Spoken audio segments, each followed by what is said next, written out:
Hello again, it's Guy Arnold, author of Great or Poor, available in all good bookstores.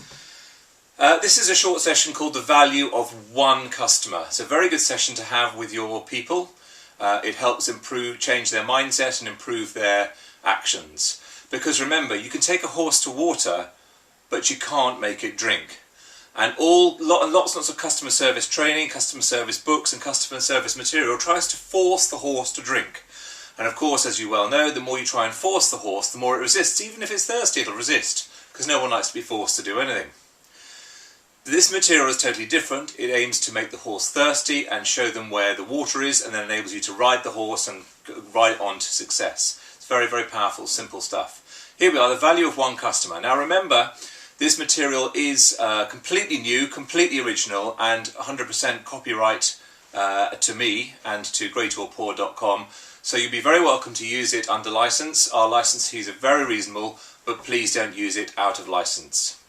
What we're going to talk about is we're going to talk about the mass of customer service very quickly, reiterate that, and then talk about the value of one customer. Because remember, one customer's experience is like an iceberg. You can see about 10% of it, but the bit that really matters, the bit that's going to sink you or not, is the 90% underwater. That's the bit you've got to be aware of, that's the bit you've got to look out for, and that's the bit you've got to see. Right, so the mass of customer service, very briefly to reiterate. Remember, it's 6 times at least more expensive to get a new customer as it is to maintain an existing one. So why is it that companies spend loads and loads of money trying to get new customers, and yes, then they balk at spending a little bit of money to retain new ones? Completely mad. It's so much more effective to retain customers and use that customer loyalty and retention to build your business, and that's how all the good companies do it. All the stupid companies spend loads and loads of money on sales and marketing and forget about customer service. Secondly, it's 90%. 90% of your customers won't tell you when you've got it wrong. Who will they tell instead? Well, of course, they'll tell their friends, they'll tell the world, they'll tell everyone on Facebook, Twitter, internet, etc, etc, etc. That's what will happen. So 90% of people won't tell you, they'll just tell all their friends instead, and you won't know about it because that's the bit of the iceberg's underwater until it's too late and you're heading headlong towards it. 65% of customer customer defections are because of what's called perceived indifference. The fact that, not that you've got your service wrong, not that you've got your product wrong, not that you didn't deliver on time, or etc, etc, but the fact is that you didn't seem to care. Whatever it was in your systems and processes, just from the customer's point of view, didn't seem to care. And that's so easy to get right, and it's so cheap to get right. And all you need is a systematic approach. It's very, very simple. Okay, now 38%, American Express did this research and found out that good customer service can increase your prices by up to 38%. This is in restaurants and bars. The people who did this really well were able to sell their goods and products at 38% more expensive than those who were just average. Fantastic, this is hugely profitable to do. Not only can you sell your stuff for more, but you'll also get people coming back more often. You'll also decrease your costs. And lastly, the big one, 80%. 80% of satisfied customers will leave you. Customer satisfaction is worthless. Let me repeat that. Customer satisfaction is worthless.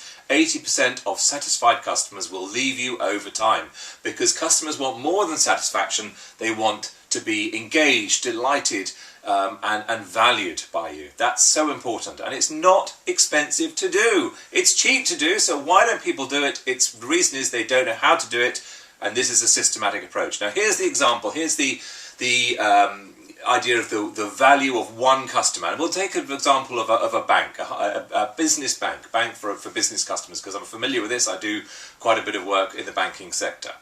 Now, a business bank, let's say on average, for a small business, will make, say, £500 profit a year from each business.